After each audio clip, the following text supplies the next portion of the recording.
But it's recently emerged that the Malian government is in talks with Russia regarding the deployment of mercenaries. Well, yesterday, Mali summoned France's ambassador to Bamako to express indignation at recent criticism of the country's army-dominated government, criticism which came from the French President Emmanuel Macron. And some news just in to us. Islamist militants are reported to have killed at least 5 soldiers and wounded at least 8 others in central Mali. That's according to the Malian army. We're just receiving that news now. Well, let's cross to Washington and get some more analysis on the situation there in Mali and the relationship with France. We can speak to William Lawrence, a professor of political science and international affairs at the American University in DC. Thank you so much for speaking to us, Professor. In your assessment, is this relationship between Paris and the current military leadership in Bamako reparable? Absolutely. I don't think it needs a total derailing here. It is true that we've had 2 successive coups in Mali and the government formation is quite weak. It is true we have the French elections coming up and feuds between France and Algeria and Morocco and Tunisia and Mali, the first 3 over visas and the latter over these comments.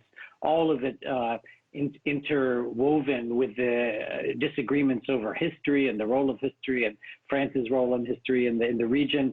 But it's all reparable. And as we've seen, the Malian coup leaders are quite pragmatic and want, kind of whatever they can get. If they can get the type of French assistance that they feel they need, I think they will lean towards that.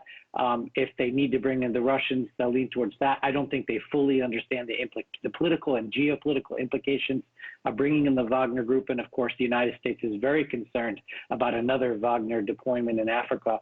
But these are all reparable. The question is, do the 2 sides want to repair them now or later, and in what ways? Yeah, you made a lot of interesting points there. Let's pick up on a couple of them. Let's begin with the Wagner Group. I mean, why is France so angry at the prospect of Russian mercenaries coming into Mali and helping to do what they've been trying to do these last 8 or 9 years? Because the Wagner Group acts as a beachhead for Putin's interests, which are not only in the security realm, but in the corrupt business realm and geostrategic moves.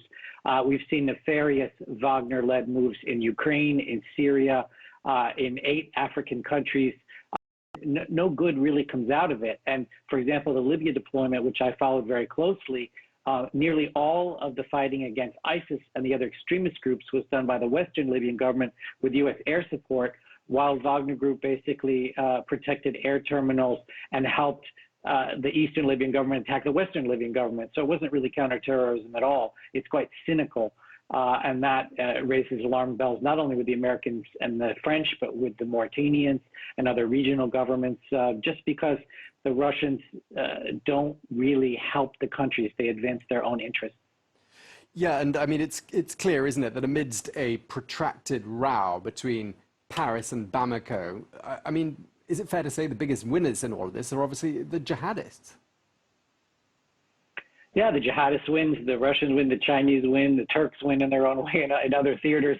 But definitely the jihadists win. And you've had this excellent hour-long debate right before this segment where you got into a lot of the complications in Mali, whether it's the mixture of jihadist groups with ethnic struggles, the whole problem between North and South, the way in which the West, over simplifies the situation and looks at it primarily through a counterterrorism lens. That's the problem of the United States as well. But ultimately, it's going to be, holistic approaches led by a Malian government that's engaging in better governance.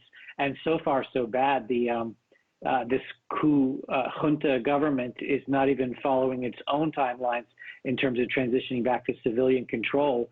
And frankly, until we have some modicum of good governance in Mali, we'll continue to have all of these destabilizing forces.